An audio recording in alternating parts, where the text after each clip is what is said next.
Portuguese news magazine Visão.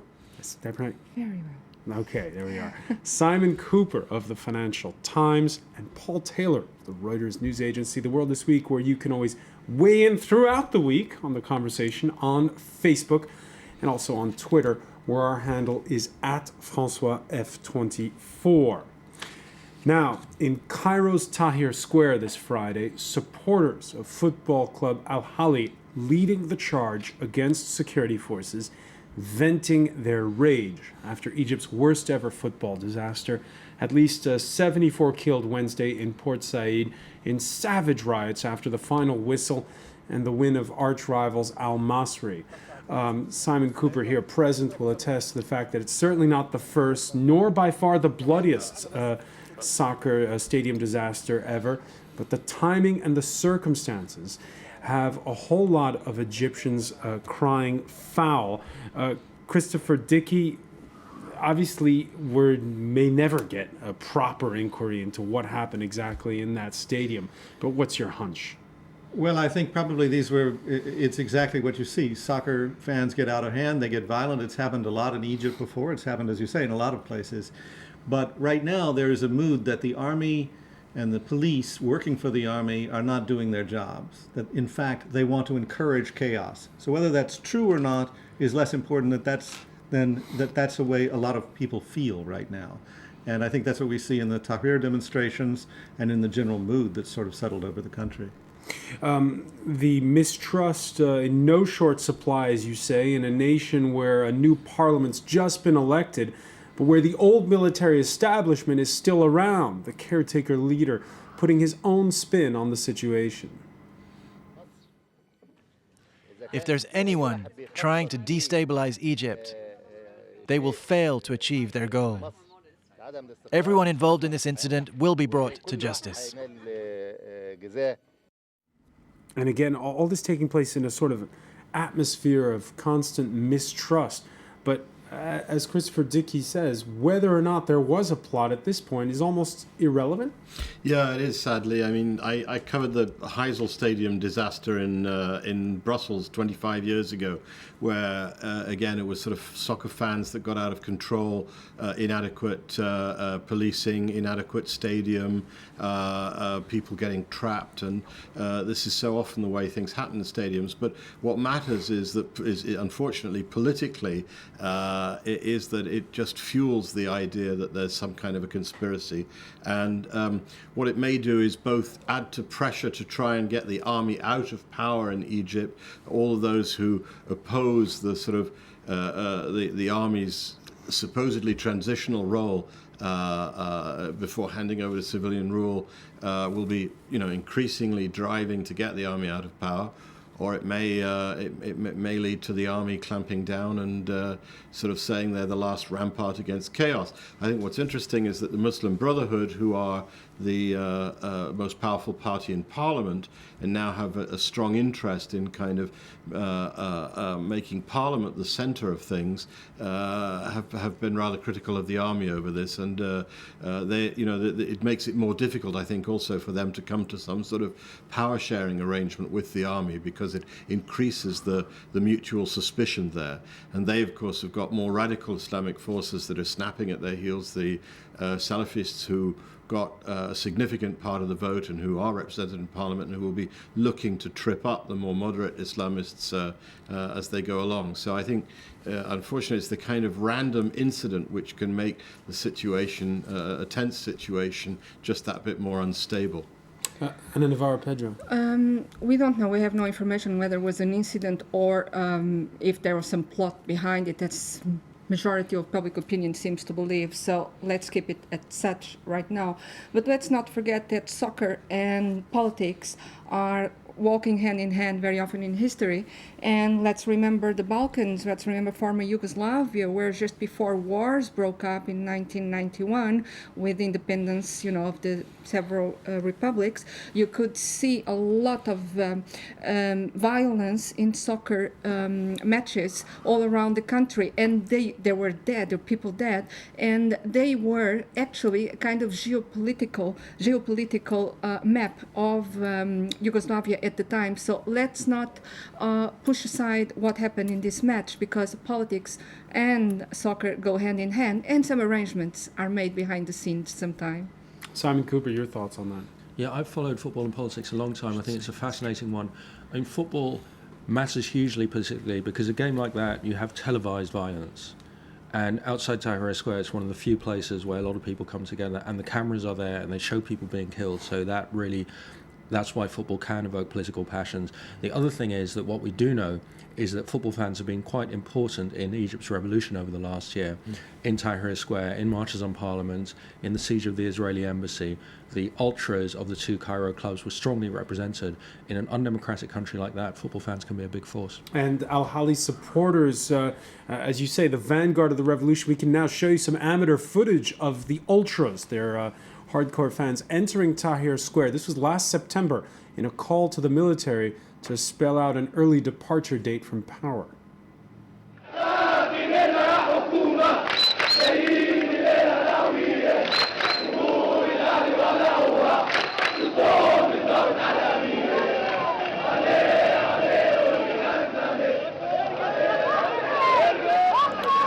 Simon Cooper, when you look at those images, what makes it particular here in the Egyptian context? Well, in a dictatorship, the dictatorship tries to get monopoly of force, monopoly of violence. When you have large, very large bands of violent football fans who are quite organized, that is a rival to the dictatorship's monopoly of violence, and that can be really scary for the dictatorship, and that's what we've seen in the last year. Also scary for the police, and there was a big battle in Egypt, in Cairo last year at one point, between the two supporters bands and the police, which was a significant blow against police power. So if you're an Egyptian ruler watching this, this is scary. So that would lend credence, Christopher Dickey, if you listen to Simon, to conspiracy theorists. No, not exactly conspiracy. I mean, what you've got is huge unemployment, a lot of young people out of work, a lot of young men out of work. I mean, half the population of Egypt is younger than 24. So there's a lot of energy, a lot of testosterone, a lot of anger. And some of that is organized in soccer violence and was even before the dictatorship fell.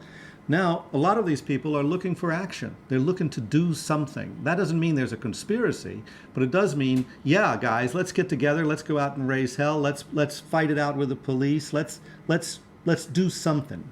And I think that's part of what's going on here. It doesn't have to be an organized conspiracy. What Tantawi, the general who was on the clip a few minutes ago, is talking about is some vast international conspiracy. That's not what this is about. This is about Egyptians who are unemployed, angry, energetic, and want confrontation. And that's what they're getting.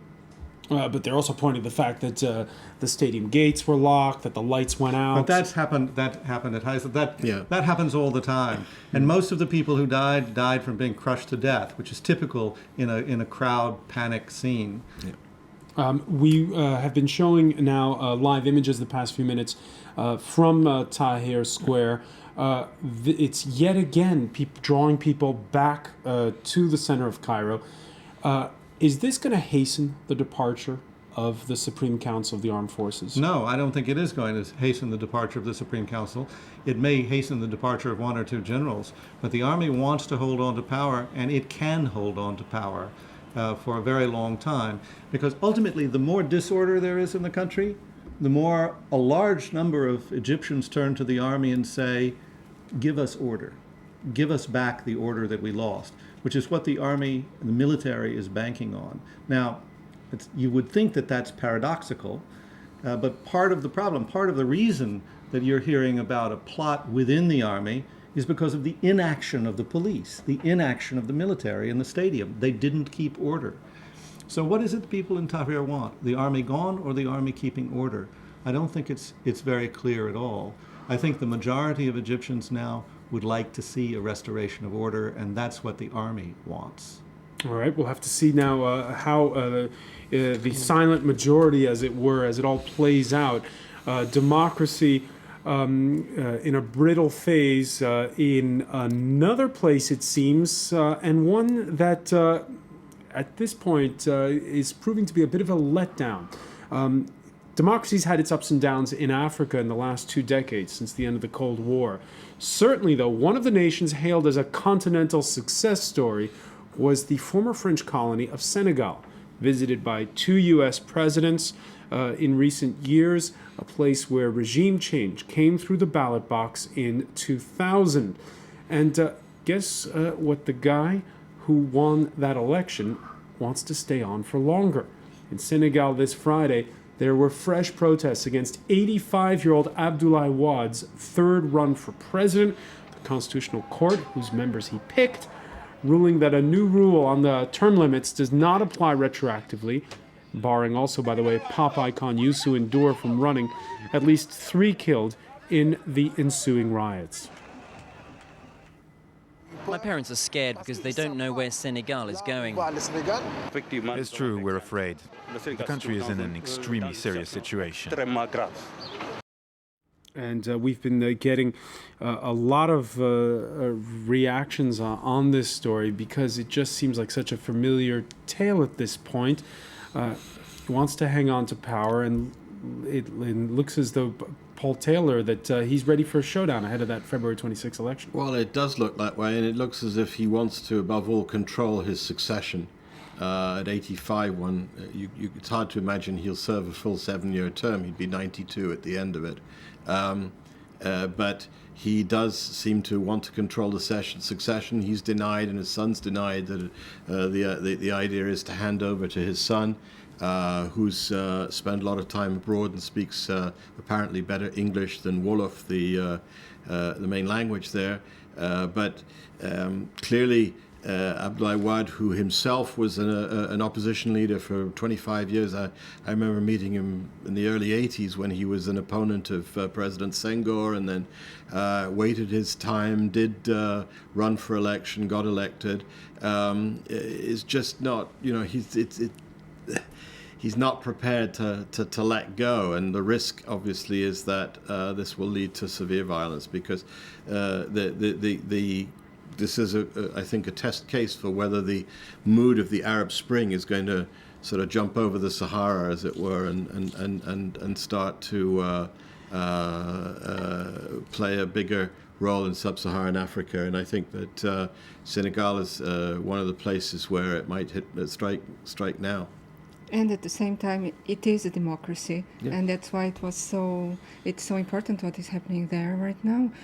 I also met Wade when he was still in opposition, just before getting in power, and his speech at the time was democracy, democracy, democracy, respect for opposition, and so forth. And now look at it. And as you said, the man is 85, 86. I mean, it's about time to give up, to enjoy life and give up power to someone else. And so far, this had been such an amazing example of respect of diplomacy, of democracy in Africa, that it's really sad to see what is happening. And when you go to Senegal, when you go to Dakar, when you are there, you see all that youth that is so willing for doing things, and they are so different from the politics we are used to talk about and see, in action.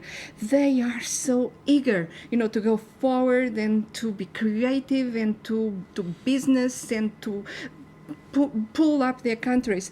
And it's such a big gap between politics and the street and all the youth in that country, in those countries, that one just gets to be very, very, very sorry for what is going on. There's also been international condemnation. It's come from Washington. It's also come from Paris. We regret that certain interests were not represented. We even mentioned that we had hoped for power to be passed on to future generations. I'd like to tell you the message was heard in Dakar. Of course, we also called for restraint and no violence. Mr. Juppé is only the foreign minister. He won't get an answer from me. If Mr. Sarkozy talks about this, I'll answer him. But for now, I'm satisfied with the response given by my ministers of the same level. Yes, it did turn out that the foreign minister did react. Let's listen to what he had to say.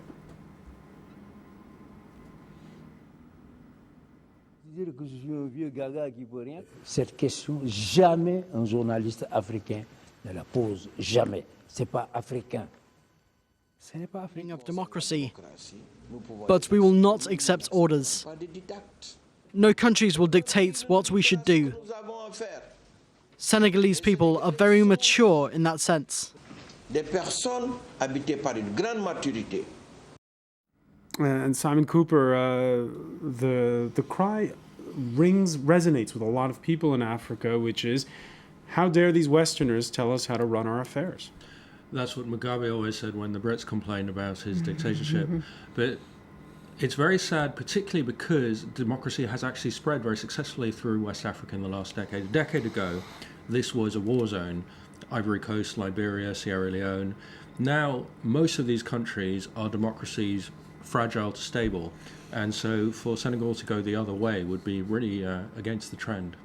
And another point of this is, what we sometimes forget is, despite the fact that you have institutions that are coming into place, it is winner take all. You lose an election in Africa, you don't have a plum job to go back to. Well, it's not just that. You may be prosecuted. You may find yourself in a lot of trouble, and you may not even want to live in the country anymore. It might be wise. Not necessarily the case, though, in Senegal. Not necessarily, but in fact, we're just seeing the first turn of the wheel in Senegal. I mean, before Senghor is out, Wade comes in. He's now there for 2 terms. And the question is, why won't he leave? Is it because he really believes he's indispensable? Or is it because he feels he'll, in some respect, be held accountable for what he did before by a new administration? It's not clear to me. I don't know. But I think that there is this combination, and it's exactly what we see in the Arab world, this combination of the feeling that the country can't get by without me, and on the other hand, if I leave, I'm in big trouble. All right, and on the World This Week's Facebook page, we have a couple of comments for you. First one from Marcel from Mponela in Malawi. If they won't run, then it's their son, reference to what Paul Taylor was mentioning. African leaders must learn when to let go. Daniel from Rehovot in Israel says, hey, is it just in Africa? Speaking of Facebook, when we come back in the World This Week, we'll be looking at the silly money that the market's willing to spend on that company. Stay with us.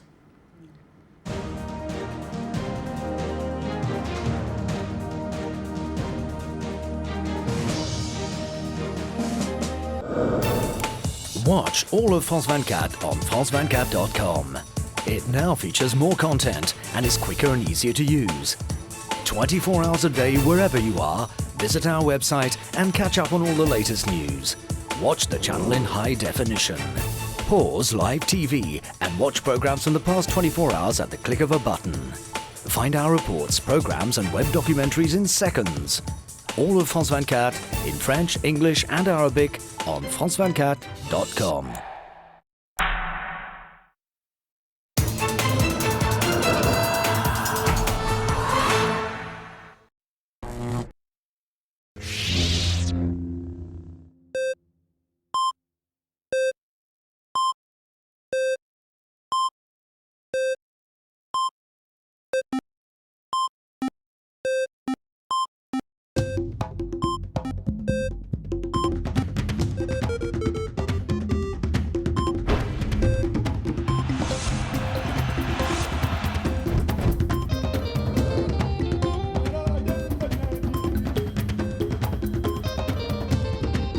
Get into the rhythm of African soccer.